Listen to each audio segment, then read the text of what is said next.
With threats to our nation waiting around every corner, adaptability is more important than ever. When conditions change without notice, quick strategic thinking is crucial. And with obstacles consistently impending, determination is essential in overcoming them. It's this willingness, decisiveness, and resilience that sets Marines apart. With our fighting spirit, we don't just fight battles, we win them. Marines are the constant our nation counts on to fight the unknown. And through adaptable problem solving, we do just that. Learn more at marines.com.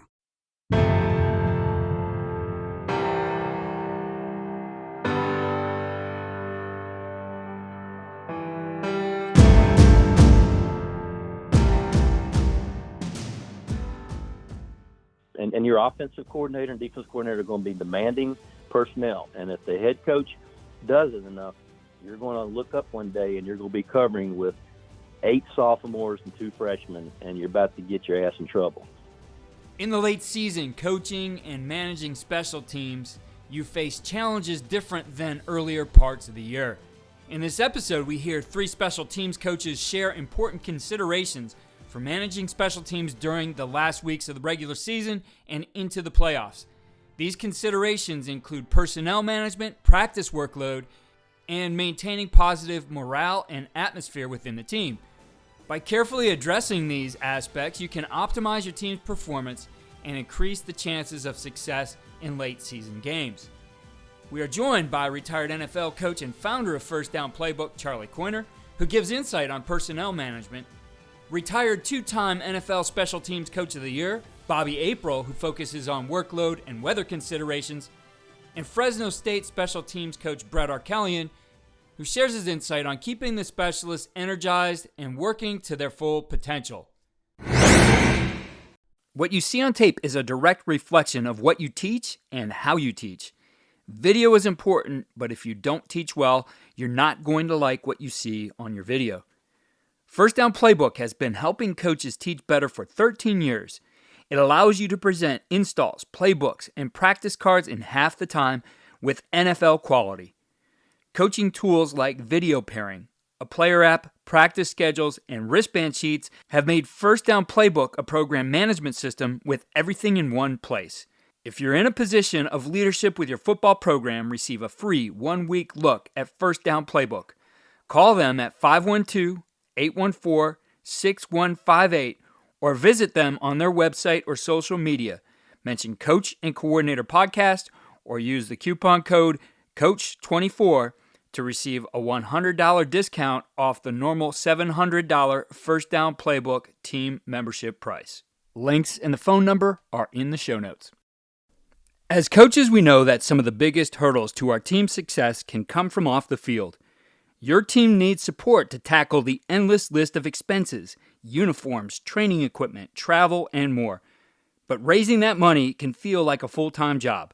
Thankfully, there's Vertical Raise. Vertical Raise is the premier online fundraising platform using innovative technology to create the easiest and most efficient system available. Raise more money in less time with a local fundraising coach who works with your team every step of the way to customize the ideal fundraiser. With options for online donations, digital discount cards, premium product sales, and even spirit shops, Vertical Raise has top-of-the-line solutions for every fundraising style. To find out more, visit verticalraise.com and we'll get you connected with an exclusive offer on your first fundraiser. First, Charlie Coiner emphasizes the importance of managing personnel in the late season. He highlights the need to build depth throughout the season to avoid being caught with inexperienced players on special teams. While he mentions that this should be done earlier in the season, this is certainly a time now that you can start building for the postseason and the playoffs by getting guys involved right now. Coach Coiner also suggests introducing new strategies earlier in the season and practicing them consistently to be prepared for the late season games. Again, this is a strategy you can start working on right now to have some things ready for the playoffs. It kind of evolves from the midseason. When you get to the late season, I would bet that probably 95% of the teams out there, let's say on kickoff coverage, just to choose one phase, your kickoff coverage personnel is not going to be the same as it was week 1, 2, and 3 because you have injuries, you have people that move up playing more on defense or whatever the reason. So you're looking out there and you've got a team that you may be playing a sophomore that you had no idea was going to even touch the field very much this year. And then maybe they aren't on defense. But late season, I think it's important that throughout the season you're building depth, because if you're not, you're going to look out there one day and your offensive coordinator and defensive coordinator are going to be demanding personnel. And if the head coach does it enough, you're going to look up one day and you're going to be covering with 8 sophomores and 2 freshmen, and you're about to get your ass in trouble. So to me, the late season gets into managing personnel in that regard. And if you've got the ability and you have proven yourself, maybe putting a wrinkle or 2 in, maybe you can run a fake that you've been working on all year. Don't put a fake in week 8, 9, 10. Put the fake in week 2, 3, 4, and then you've got it there where you practice it all year. So that would be something I would look at for the late season. Next, Bobby April discusses considerations for player workload in the late season. He notes how practice time decreases as the season progresses, and you must find ways to effectively utilize the limited time available. Coach April makes suggestions to save players' energy and reduce the risks of injury.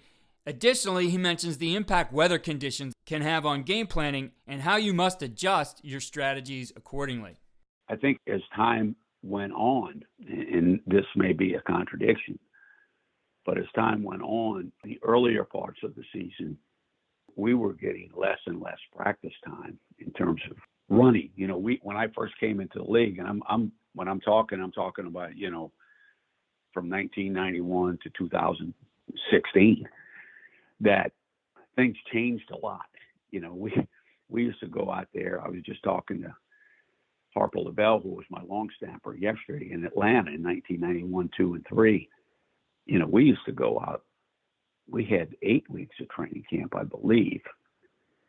And we practiced twice a day, every day. I mean, we used to practice twice a day after a preseason game. So it was always in our interest to do some of that anyway. So when you have, especially maybe a high school kid that you have playing on the punt team, and he's gone both ways, you know, when he's going through training camp, I think that's always something to look out for. But it's certainly, to be specific to your question, we would abbreviate everything down, and we would use the jugs a lot and go from like kickoff coverage, go from, you know, midfield, and have the guys start their drops, you know, at their 40-yard line and go through it and so forth. A lot more, you know, jog through and that type of thing. We had some of the stuff early in camp where we actually did walkthroughs, where we would put the guy on the, say, the return team. We would put them in their position where they were going to be when the ball was caught. And then we would have the kickoff coverage 5-10 yards away from them. And then they would kind of just jog through the coverage. This was in a, you know, a non-padded walkthrough type practice. So those kind of things can be done in the off season as well. The other thing late in the season as well. The other thing in the late season, that depending on what part of the country you're in, boy, the weather conditions have so much to do with how you're going to game plan, you know, what you're going to do, and all of those things that you were doing early season take a whole new turn, you know, where the direction of your returns or where you're going to get the ball because of the wind. Like in Buffalo, you know, you had to have a different game plan late in the year. I mean, you were not going to be able to do certain things, that everything had to be around the weather. Everything had to be around the weather. So, you know, catching the ball, what kind of kicks, what kind of returns, all of that went 100% into the game plan. And I don't know, everything else outside of what you said in the weather conditions, about, you know, what you said about looking out for their legs, looking out for that guy that has a lot of running. Now, in today's world, again, things are a little bit different, and I don't want to assume anything, so I'll say so many of the players that are in that situation are taken off special teams. Early in my career, that was not the case. And I say that primarily for, high schools. I don't know. And some colleges. I mean, when I was consulting at LSU, the year they won a national championship in 2019, that we had a plethora of starters playing on special teams, and not just one team. I mean, playing on quite a few of them. So that depends on the head coach's philosophy of how you're going to do things too. If you have a coach that, late in the season, his starters are not playing on those units, that's a consideration as well. A lot of ways to look at this, obviously. We finished with Fresno State special teams coach Brett Arkelian. He focuses on maintaining positive morale and atmosphere in the late season, highlighting the importance of communication, team bonding, and recognizing effort to boost morale among players. Yeah, that's a great question, Keith. I'm trying to learn from, guys like you that have done it and been in the business for a long time, or, in the profession. I think one of the coolest things that I'm trying to do, or really trying to push myself, is become a better all-around coach. And what a coach, not just a specialist or a special teams coach, but a football coach. And a great football coach is able to motivate. He's able to boost the morale, and he's able to keep his guys focused. So this is a very important question to me that I've been working on for a while. I think emphasizing communication and team bonding. The one thing I learned in past years is that you should always be, at least once a month would be the goal, to have guys over to do a team bonding experience. That way they feel unified and like they know you. They get to know your personal life. They're your family for about 6 months or 8 months or whatever the season. That's very important. So anything we can do, we just did one last week, and we'll probably try to do one at the end of camp to incorporate your specialist or your position group and meet your family and get to know you better. It creates more buy-in. I think Monday meetings, recognizing efforts after games, it's to boost morale, it's so important to recognize effort. Sometimes we get confused effort and achievement. And achievement is great, but a lot of times that can be from athletic ability. I want to highlight effort. I want to give rewards, whether it's pins or something on your helmet or a shirt, something that rewards effort, especially on special teams, because it's so easy to try to take a play off. Like in special teams, we get maybe 30 plays a game. And in punt, or a certain unit, you might only get 3 or 4. So we have to be elite every time we touch the field. And a way to encourage that is to really highlight their effort and show those clips to the team. Say, this is what effort looks like. Watch this gunner play right here. Watch this snag and release on the punt team. And then one thing, Keith, I try to do is keep it lighthearted. Like, we're going to show on Fridays, it might be opponent clips. We call it like our blooper reel. There's so many fun and funny situations that can happen on special teams. We're huge in highlighting special team situations and rules. We would like to show a clip of that after every meeting. That really helps these guys understand the game better, I think, for everyone. But bloopers from other teams, maybe they're dropping the ball, they're going out of bounds and fielding a ball, or, players running into each other, and show that it's not just at this level. It might not even be the opponent we play next week. It might be at the NFL level. And just helping these guys relax and understand, hey, at the end of the day, it is a game. Yes, it is very important, and our livelihoods can be at stake, but also, there's fun and funny things that happen that we can learn from and we can be better for. And that kind of leads me to my last thing, highlighting the bigger picture. We always like to show a motivational quote at the start of our special teams meeting, showing that this game is it's less about wins and losses and more about the values that they learned from football. I know personally, I learned so much from the struggles and the hardships and then the successes and the hard work that it took.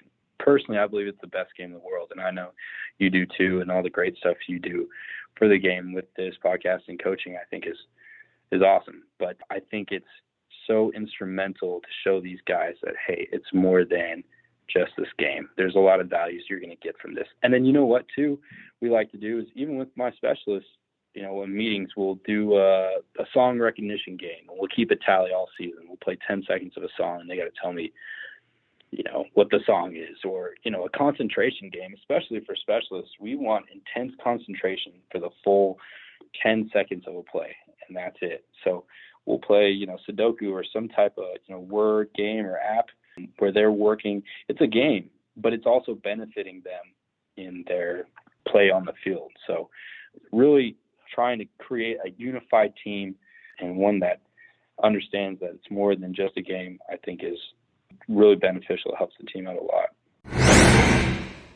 As we move into the late season weeks, as a special teams coach, being effective with personnel management, adapting practice workload, and maintaining positive morale and atmosphere are vital aspects to focus on during this critical period.